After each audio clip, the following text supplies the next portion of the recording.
Hey everybody, Tim Kawakami here, the North and South podcast with my co-host, the famous, the advertising genius. Times Dylan Hernandez. I hear you're doing a lot of pub out there. I love it. I expect more of it from you, frankly. You've been a little lackadaisical on this, but keep on going with this because we are the Japanese baseball podcast, Japanese American baseball podcast, I should say. So Dylan, got the Roki Sasaki intro presser. I was going to add, you just told me this before we went on. I was wondering when it was. I saw him at the Lakers game last night, so I know something must be going on. What's the vibe? What's the energy? What are the questions you kind of want to hear answered at the Roki Sasaki? This is recording before, so people you will hear the results of this after. But I'm just curious, kind of the setup of the atmosphere around Sasaki's arrival. Yeah, well, I think, I guess it kind of depends on which side of the ocean you're on, right? I mean, I think right now in LA, there's kind of this feeling of like, oh my God, they got they just keep adding players, right? They got Tanner Scott after, then they got that other reliever, Kirby, what's his name? Kirby Yates. Kirby Yates, But with some sense that which Kopech has got some arm problems or something. Yeah, right. So that's not a great thing. Yeah, but it's kind of this feeling of, right. I mean, I think people, that watch baseball, that follow baseball, know obviously having the best team doesn't necessarily mean you're going to win the World Series, right? It's not, as sure a thing as say in basketball or maybe football. But the Dodgers are going to try here. It kind of feels like, right? I mean, there's going to be, we've talked about the pressure Dave Roberts has been under every year.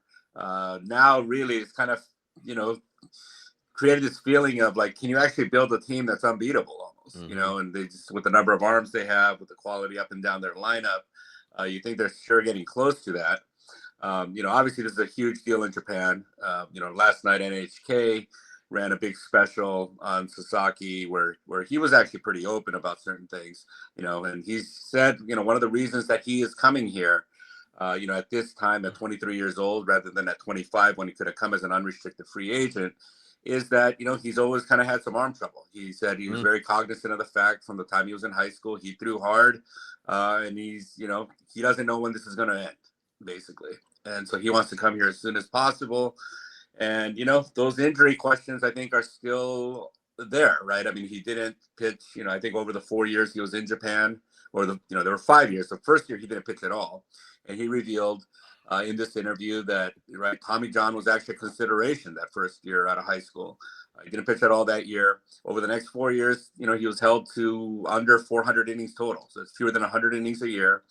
And I'd be, kind of the question that I would have, I guess, is, yes, the Dodgers obviously have a really good track record of taking young pitchers, teaching them different pitches, sometimes even revamping their delivery and, taking, frankly, a lot of guys that are kind of between the 5th and 15th round, those type caliber pitchers, and turning them into high quality major league arms.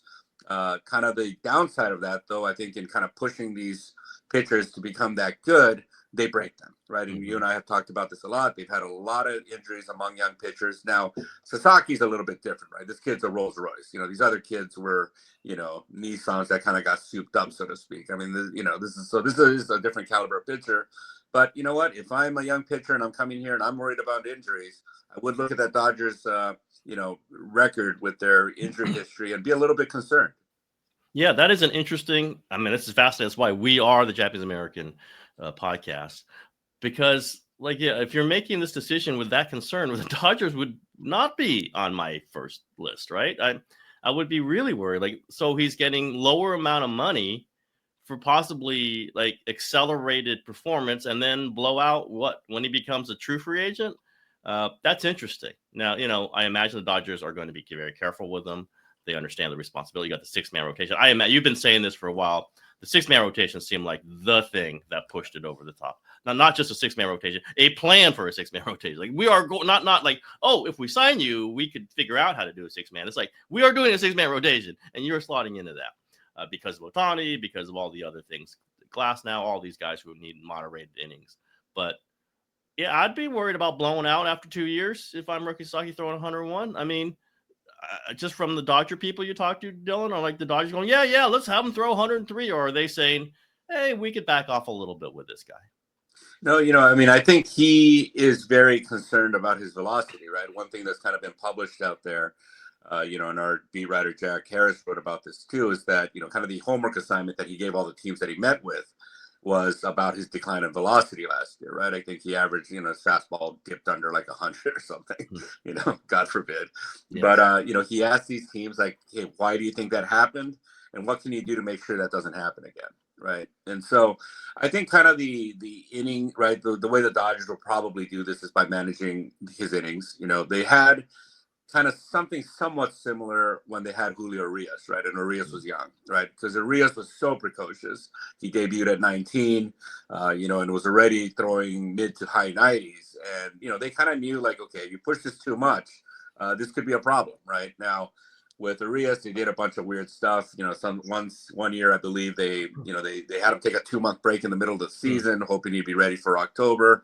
That did it right. And even after doing all this stuff, the kid still blew out his shoulder, and so sometimes, I think they'll do everything they can, but I think you talk to a lot of people kind of in these in these industries and stuff, and whether it be the medical field or the sports side, the baseball side of things, there isn't really this kind of consensus yet on like, well, how do you prevent this, right? I mean, obviously if they knew, this stuff wouldn't be happening. And it does feel a little bit, I think, pitchers are becoming a lot the way running backs are in the NFL, right? Where maybe that's kind of the way it is now, right? Because the velocity that you need to be throwing at is going to eventually get you hurt. And maybe you kind of get those 3-4 years and, get hurt, have your Tommy John and come back, and hopefully you can come back. Obviously some guys don't. So yeah, I think this is going to be, and I think for the Dodgers, this is kind of a pressure situation in a way, right? I mean, in terms of at least the way they're viewed by Japan. I mean, because that is something that they're very concerned about, is their image in Japan, because obviously, getting Otani, even the thing with Yamamoto last year, right? That could have been a little bit dangerous there, where, right, here's the guy with kind of some, his own arm problems, and, they were able to at least get him back on track and help him become this October hero. I think that whole thing helped. That October Sasaki, was huge. Yeah, October was huge. Right? Yeah. October was so huge for Yamamoto. Right. Yeah, I mean, they push him. Let's just say he blows out. I'm not sure Sasaki does come here, right? So, I think on one hand, if there is a team that, like, right, they're not staking everything on this. If any other team had gotten Sasaki, right, where you're getting, again, this type of talent, for that basically at a major league minimum salary, you're staking your future on this guy almost, right? So much is going to depend on this guy. The one thing the Dodgers do have in their advantage, like, honestly, like, right, I mean, if he doesn't pitch at all this year, they're probably, right, they're still the favorites to win the World Series. Yep. Now, that said, I do think they're trying to project a certain image to Japan to make sure, the next guy, right? Yamashita is probably going to be kind of the next big pitcher coming over here. I'm guessing that they're going to want to be in the market for that, and how Sasaki goes, could affect that. Any sensitivity from the Dodgers? I don't go into, they're ruining the game, this is so terrible. They've won one World Series in the last few years. Like, it's not in 2 in 6 years.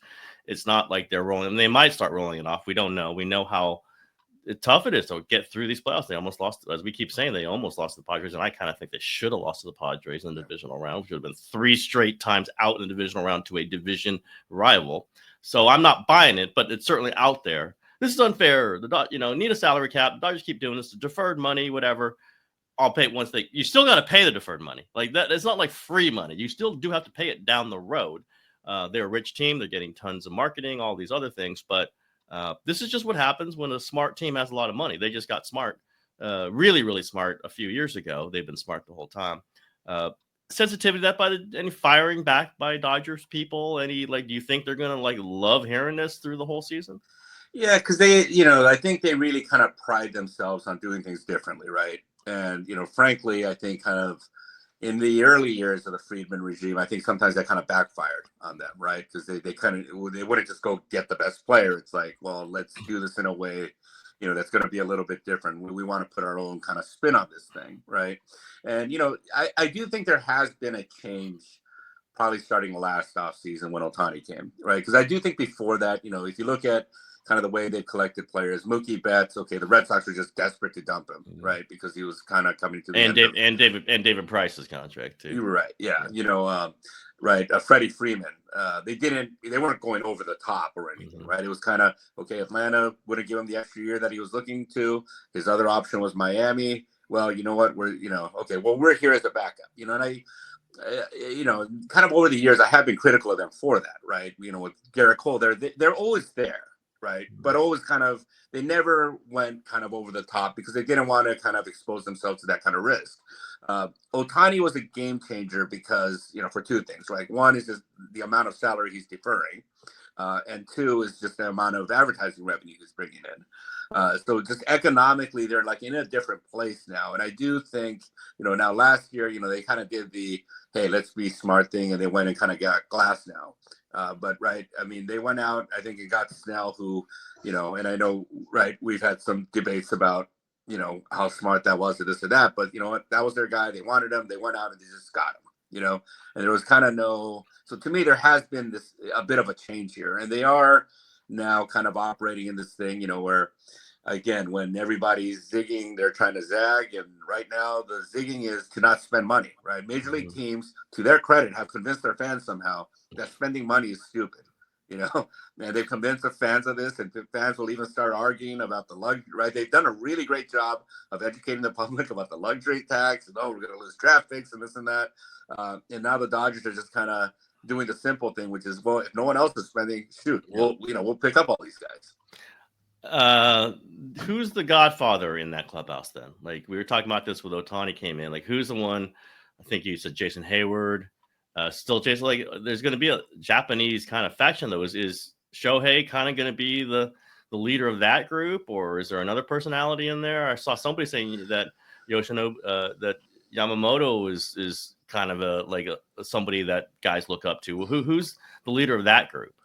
Yeah, I mean, of those three guys, I think just because of the seniority and the stature, it's going to be Otani, right? I do think he's more, that said, I still kind of go back to the speech he gave to the Japanese team before the WBC final. He kind of really got to the point, especially in a language that's, sometimes, right, there's room for like ambiguity a lot of times. He really kind of cut to the point. And when I heard that, I was thinking like, man, this guy could really be a leader if he wanted to, and I do think just, especially, Yamamoto's kind of a little bit more of a reserved, kind of low-key type personality. Sasaki comes from the same prefecture as Otani. So he's, his, again, in Japan, they kind of in this seniority thing. It's something else that he's not just, an elder in baseball terms. He's also an elder in terms of coming from Iwate. So I think of those three guys, like it's going to be Otani's the guy for sure. The rest of the clubhouse, so there haven't really had a guy in a while, since, Clayton Kershaw being a pitcher, I think has always kind of refrained from stepping into that role. They haven't really had that guy probably since Justin Turner left the team. And even Turner, I'm not really sure he was so much a natural leader as much as he noticed that there was a vacancy and, hey, I got to be that guy. I do think Mookie Betts and Freddie Freeman have kind of taken a little bit more of that role. Again, naturally, I think they're more low-key personalities to kind of, okay, I'm going to come in and do my work type thing. But, you have heard more and more stories about Mookie, whether it's a big game or even, I guess, during this dinner where they hosted Sasaki, went up and kind of gave this big speech. So, that's still kind of a work in progress, I think. I couldn't help but notice I was at Peter Goober's house, I believe. The Warriors co-owner. They always ends. I have not been there. I know people who've been there. It's a quite nice house. So I'm sure it was impressive no matter what. You wouldn't do it unless it was very impressive. But shout out to Peter Goober for that one. What kind of pitcher is Roki Sasaki going to be like? Like who would you compare him to in the major leagues? I mean, if it goes well, DeGrom. I mean, right. I mean, the fastball is that good. I mean, I remember even a few years ago, I was talking to a GM from another team who told me, that's the best fastball in the world. Now, I think the big question that you have, right? So it's fastball, forkball, and the question seems to be around the slider. Now, he did throw the slider a bunch last year. He kind of threw it, I heard, with more, maybe a little bit slower, with a little bit more depth. That was probably done in preparation to come over here. But there are some people that are kind of down on that slider a little bit and say, well, if he comes here as a two-pitch pitcher, he could struggle initially. I just can't imagine that he's not going to kind of figure it out because of just how good of an athlete he is. Now granted, I saw him when he was 17 or 18 years old in high school, and granted, right, they're playing against people, like our size, right? And in that game, in addition to striking out every batter he faced, he hit a triple. And I just remember seeing the kid running, right? This kid's an athlete. And if 6'3", yeah. And when you see, it's a delivery also with a very high leg kick. Yet it looks very smooth. When I see him pitch, I kind of think of like Griffey or Otani swinging the bat. It just kind of looks very natural. And, that a lot of times is what helps you kind of adjust as a pitcher, right? You're trying to learn a new pitch or whatever, or, modify a pitch. Athleticism ultimately, is kind of for a lot of guys, it's the thing that kind of gets them over the top. So, yeah, I mean, I don't see, again, if he can stay healthy, and again, this is a huge if, right? But if he can stay healthy, I'm expecting him to win a Cy Young award at some point, and there I think, between, I think he's the most talented pitcher to ever come out of Japan. Again, I think there are three guys up to this point that had they come out of American high schools would have had a shot at being drafted 1-1, right? It's Darvish, that's Otani, and now this kid, right? Just because they have kind of the physical tools to do that. And, so it's all going to be kind of about the health, right? I mean, this kid's still kind of lanky. He's still got to kind of fill in. So it's going to be very interesting, I think, especially this next couple of years to see, how his body changed. I mean, Otani's body changed a lot, right, over the first few years. I mean, he came here, he was pretty skinny. In Japan, Otani's a very injury-prone player, right? He had 1 year where he made it kind of through the whole season without getting hurt over there. That was the MVP year. The year before Otani came here, I mean, he missed half the season with like an ankle thing. So, Otani went through kind of the similar thing too, right? And so maybe Otani's kind of his guide into, hey, this is the way you kind of build your body, right? So that you can become a pitcher or a player that can last all 162. Fascinating stuff. And as Bay Area fans are tired of us talking about LA team, let's talk about the Rams. Got to. You were there for their game in Philly, which was kind of weirdly close there at the end. I don't know, kind of wild. Like, wait a minute there. He just missed the extra point. The Rams go right down, score a touchdown. They could win the game with another touchdown. Kind of the mood coming out of that, Dylan, was locker room like? Stafford's not a young guy. Cooper Kupp's kind of like not sure about his future, but goddamn great coach. Yep. A lot of great young players. Kind of what do you come out of that game feeling like with them? Yeah, I think you're not sure about the future of the offense, and I'm even, I think, so not to get people, bored about newspaper minutia, but we have very early deadlines now for various reasons. And so we had to file at 4:30 Pacific, which is very, right. We basically had an hour after the game ended to, file. And I had kind of written what I was going to write for the most part. I just had to go get quotes, for a losing thing. And I'll say this, right? I thought my column was going to blow up. As they're marching down the field, I thought thought Stafford was going to do it, which I think kind of tells you what you need to know about what the player Stafford still is. Yes. And I think the way the Rams view him. That said, what was interesting, he was very kind of calm and collected and just kind of very businesslike when he got asked about his future post game. I think this past offseason, and right, I think the way the Rams view it is, hey, look, we rewarded the guy after the Super Bowl. We signed him to an extension, which at the time was generous. Now then the Goff and Trevor Lawrence contracts come. Now all of a sudden, Stafford is like, wait a second, I'm being underpaid now. And this all kind of led to last offseason where, he almost kind of held out, right? The day before their right training camp opened, they finally got the deal done. And I think it was kind of more of a panic move, and one thing that, Stafford was aware of was the fact that the backup that they had signed, Jimmy Garoppolo, was suspended for the first 2 games of the season because of a failed drug test. Stafford exercised that leverage basically and kind of, right, got basically, $10 million that have been owed to him, 25 got basically moved into this past year. I don't think the team was very pleased about that, And so I think when you kind of talk to Stafford after the game, I think he knows where the battle lines are, right? I think, now Sean McVay could be kind of the difference maker here, right? It kind of sounds like McVay kind of pushed this to like a resolution last year because like, hey, man, I really need my quarterback. But I do think, if you kind of took the front office, right, excluding McVay, Les Snead, the GM, Kevin Demoff, the team president, they're probably on one side here. Stafford's probably on this side here in terms of like what they think his value is.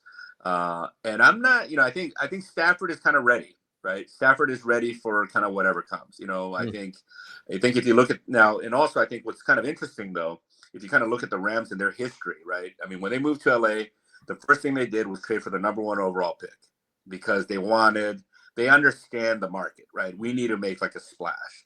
And kind of that's one thing about the Rams. I mean, one thing I give them credit for is they go for it, and I think they're going to check into everything, right? I mean, I'm not saying these deals are going to get done, but I'm sure they're going to ask about Joe Burrow, I'm not saying this is going to get done, but they will check in on all these things. And, I think obviously Stafford is counting on the fact that there's not going to be anything out there. And, they're eventually going to have to kind of come back to him and the leverage kind of falls back on his side. But that whole thing is going to be fascinating. I think, now Cooper Kupp is going to be close to a $30 million cap hit next year. I think you've meant, right, we've talked about this again on this show before too. He's not quite the player he used to be. I mean, as much as you love all the little things he does, and again, if this were a baseball team, you probably keep him around as an example for, hey, look at this guy, right? He was offensive player of the year and look at the way he blocks, right? I mean, baseball teams love that stuff, right? Dodgers kept around Chase Utley and they can't get rid of the contract. That's right. the other thing. Yeah. In football, ... you can, right? Right. Yeah. So, I do think that this could be an off season, a pretty significant change. But that said, again, you look at the defense, you feel pretty good about, I think, where they are and kind of whatever direction they go is not going to be horrible. I think Stafford comes back. Hey, look, again, I said this, I think last time, but you can choose between him and Justin Herbert to start a playoff game. I think a lot of people, including myself, are still picking Matthew Stafford. I'd agree with that. And they got options. They're a smart team. They ain't the Dodgers, but they win sometimes when they're just patching together, which is something the 49ers have not yet quite figured out how to do. That's, I think McVay's one win puts him like tied with Shanahan, but it's like 3 more playoff seasons. Like he doesn't do the multiple wins like Shanahan does every year, but then Shanahan misses a lot of years. It's just an interesting kind of comparison. And I'll just flip it over to talk about one Bay Area team, at least. The 49ers might be we'll see what happens today. It seems like they put a lot of chips in their defensive coordinator search, which is an incredibly important event for them to land the right person after going one and done with the past 2 DCs on Robert Saleh, who maybe they bet that he wasn't getting a head coaching job or that he wouldn't want the Jaguars job specifically. But this morning, the news is that Tampa offensive coordinator Liam Cohen is pulling out of the Jaguars search. He thought maybe that was going to be the guy. You always kind of lean toward the hot offensive coordinator candidate as opposed to the fired defensive coordinator type who was just fired by the Jets and Saleh. But maybe they're screwed here. I don't know. I just think it's interesting. And if I'm the 49ers and I don't get Robert Saleh, I go, that Chris Shula is pretty good over there with the Rams. They're going to blow that thing. I don't think they could get employed DCs, but they really seem to have limited their search to a few names. And Brandon Staley's on this list. It could be Brandon Staley. I don't know. I think it would be pretty much of an admission of failure if it's Brandon Staley since you didn't hire him last year. He's been on staff. I did not hear positive reviews from the locker room about him. I'll just say that right now. Joey Bosa hated playing for Brandon Staley with the Chargers. That's like almost on the record. I don't know that Nick Bosa, oh yeah, go ahead and play me as a linebacker now, just like you screwed around with Joey's career for a year. My guess is it's not going to be Brandon Staley. Now, it might have to be a fallback. I can come up with some interesting candidates if it's not Robert Saleh, but they feel a little stuck, and they shouldn't have been stuck this time. They should have been able to go out and get the guy they want, and maybe just we're pretty certain that Saleh wasn't going to get it or take a head coaching job. We'll see. It's bizarre. As someone watching this from LA, what are you thinking about the 49ers? And they got 2 priorities this offseason. Defensive coordinator, Brock Purdy's contract. Brock Purdy's contract is still to be TBD, but man, if they don't get this DC thing, that's a pretty big deal. Yeah, and I think though you look up there, the feel from down here at least, right? It's, again, they stay healthy. They can beat anybody. Mm-hmm. And I think you're right? Getting the right defensive coordinator is going to be big. Obviously the Rams, you mentioned Shula, they kind of, right. They hit it there. And that obviously worked out for them. When I love a guy like Shula, man, they'd love a guy who would plug in younger players and be adaptable. And that's what Chris Shula is shown to be. Go ahead. Yeah, but I do think the Niners. I mean, they got the guys, right? They got the horses to get you there if they stay healthy. And so I mean, my question to you is like, what do they have kind of some roster decisions that they have to make that could, drastically alter the team, or when we kind of look at the 49ers, do we have more or less of an idea what team they will be fielding in week 1 next year? Yeah, you have to presume Christian McCaffrey being healthy. You have to presume Brandon Ayuk being healthy. You have to presume Trent Williams being healthy. You have to presume theoretically Dre Greenlaw coming back and being healthy. Now he's a free agent, and there's going to be a question there. I think he's like one of the pressing. Like it would change them if they don't have Dre Greenlaw. If they couldn't even plan for Dre Greenlaw, so that's one off-season pressing thing. But he barely played last season. They have like, what do they use a first pick on? They got the 11th pick. It's like the old thing. These good teams that end up with these bad seasons. We are not going to be this high again, so we better take advantage of it. That's what they thought when they had 12 in 2020, and they moved up to 3 and cost themselves 3 first-round draft picks and drafted Trey Lance. I think that's going to be a key thing that 49er fans are watching. Do you go offensive line if you can with that pick, or do you go defensive tackle like they would normally do? I have a feeling like the defensive tackle, and that will tell us a lot. Defensive coordinator will tell us a lot. Maybe the defensive coordinator will tell us a lot about who the pick is going to be. But it's not going to be drastically different. They feel like they have a way they can win games. It did not happen last year for a lot of different reasons. Special teams, they got to hire the right coach. Presumably, will be better than they were last season. They were terrible last season. Been pretty bad for most of the Shanahan era, and we'll see if there is a renewed focus on that. But I don't think they're looking for massive personnel changes. The personnel changes they're looking for are guys getting healthy, top flight guys getting healthy. But you know what? Who's to say they won't get hurt again, or the quarterback could get hurt, or there could be an issue with the contract with the quarterback. There are pressing issues that way. But right now, it's defensive coordinator. Settle down that DC situation, which has been unsettled for 2 seasons. They kind of took a roll of dice with Sorensen, and part of the Nick Sorensen thing I thought was like, they knew they could get their guy after a year. They knew Saleh or Jeff Ulbrich, who they wanted to hire last year but was blocked by the Jets, would be available. Well, Ulbrich just got hired by the Falcons. So, or who? I'm not trying to remember where it was. Maybe it wasn't the Falcons, but Ulbrich is off the table. Saleh might be off the table. So that little gap year on defense might not look so good unless you have other plans. Now, I have other ideas. I'll throw one out to you right here. I have not heard this, but they're so indebted to the Seahawks Pete Carroll system, the 4-3 and run fast. Well, Pete Carroll's available. Dylan Hernandez. Well, I mean, wouldn't you make that call? I mean, I feel terrible. Like, I don't want to just throw it out there. I kind of want to write it, but I don't want to write it without no one's told me this. But I'll throw it out here. I might write it in a couple of days because Shanahan called Bill Belichick last year. Like, he wanted to check. I think Bill Belichick would have been his first choice this year if he didn't take the Carolina job. Well, how about Pete Carroll? What about that one? That's a name I think that would get a lot of other teams in the NFL a little worried. Like, whoa, wait a minute. What are they doing now? Nick Sorensen worked under him. He'd be a great lieutenant for him. I don't know. If you're kind of stuck, that would not be a terrible stuck place to be. Another name is Mike Zimmer. Mike Zimmer is a really great defense coordinator, cranky, whatever. He's been in Dallas. I don't know if he's going to be retained. Maybe he'll be retained in Dallas, maybe not. And I have a third name. Okay, I'll just throw out all my names. I've said this out before. Steve Belichick. Shanahan is in awe of Bill Belichick. They're tight. Mike Shanahan and Bill Belichick have a real close, as close as you can get to Bill Belichick. What's to say that still Belichick is guaranteed to be the DC in college in North Carolina? Maybe he wants to kind of go on his own, be a DC, and he was pretty good. He wasn't the title with the Patriots, but he basically ran that defense, was well respected. Jeremiah didn't want him around. Goes to the University of Washington. They improved there. I don't know. I might give Steve Belichick a shot. So there we go. Pete Carroll, Steve Belichick. Those are pretty good names, Dylan. I think I'm pretty good at this.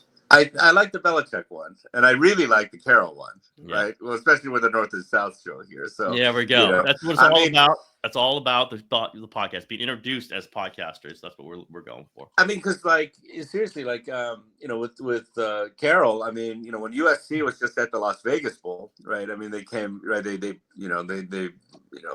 won the game, kind of going away in the second half there. But when the game was close, that was kind of the idea that I had. If they lost, they would have finished under 500. Well, just hire Pete Carroll. He's down the hall, right, in theory. How would that play over there? Because obviously Pete Carroll brings in like a certain energy. That's again under would Kyle. Shanahan be cool with that? Yeah, maybe not. But listen, you bring back Saleh, he's got his own thing now, right? He's not just the guy you brought up. He's the former head coach of the New York Jets, and he's a head coach in waiting. So you have your own thing. I don't think Shanahan loves it, but man, if you considered Bill Belichick, how different would that have been, right? So, and I don't think he considers Pete Carroll on obviously the same level of a coaching mastermind, but he's up there. I'm just saying, if you're Seattle, we're going to do the Seattle deal. Well, how about the guy who started it? How about that guy who there is a good relationship? Like I've talked to Kyle about Pete. He likes competing against Pete. He thinks it's kind of the top of the game when you have to go against that team, and the Seahawks defense when it was going was the toughest one that Shanahan ever had to go up against. So I don't listen. Pete coached with the 49ers long ago. He's a Marin County guy. I'm blowing it all here, but again, I'm blowing it mostly because no one's told me this. I might check in after this podcast and see what people think, but I don't think they're out of candidates. I suspect there's been some under the radar candidates. Maybe they'd have to go to them after this week if Saleh gets the Jacksonville job. If he doesn't, then you just hire Saleh. So, they could blow this. It could be Screwy. It could be Staley. It could be I don't know who, but there are other candidates out there. Pete Carroll, Mike Zimmer, Steve Belichick. Those would be the North and South candidates. So the stamp of the North and South podcast right there, Dylan. That's how I got a little, I don't know if I've told you this, little Pete Carroll story here. This has nothing to do with anything we're talking about right now, but I haven't had a chance to write it just because it doesn't fit in anywhere. But do you know who one of his suite mates was at the University of Pacific? Do not. Scott Boras. Oh my God. Yeah, I see. So I was down on the field, before one of the games. I'm taking my rounds. It was Rams Seahawks. I can't remember how many years ago. And I see Boris there. And I'm like, the fuck are you doing here? And he tells me, no, like Pete and I were like sweet mates, Wow. Yeah, I asked him who taught who how to bullshit, But that must have been kind of interesting there. I guess Pete was a pretty good football player. I think Scott was not a great baseball player. Yeah. Well, he described Pete as just being crazy. Yeah. Like he was the guy that would, risk, right. He'd go in head first into everything. It's just like absolutely nuts. So where else do you get this kind of stuff? Where else do you get that? With the North and South podcast. That's great.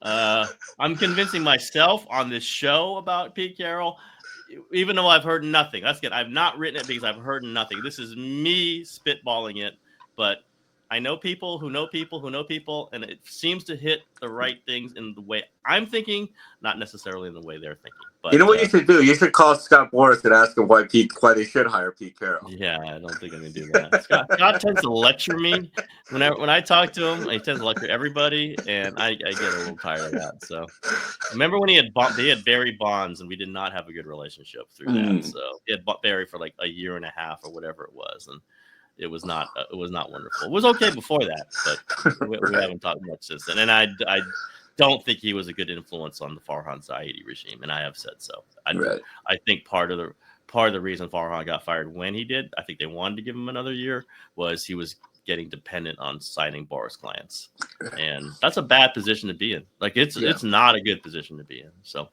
All right. Wow, this podcast went well. I don't want to sound surprised, but Jesus, we ended up just bullshitting and get some interesting shit, though.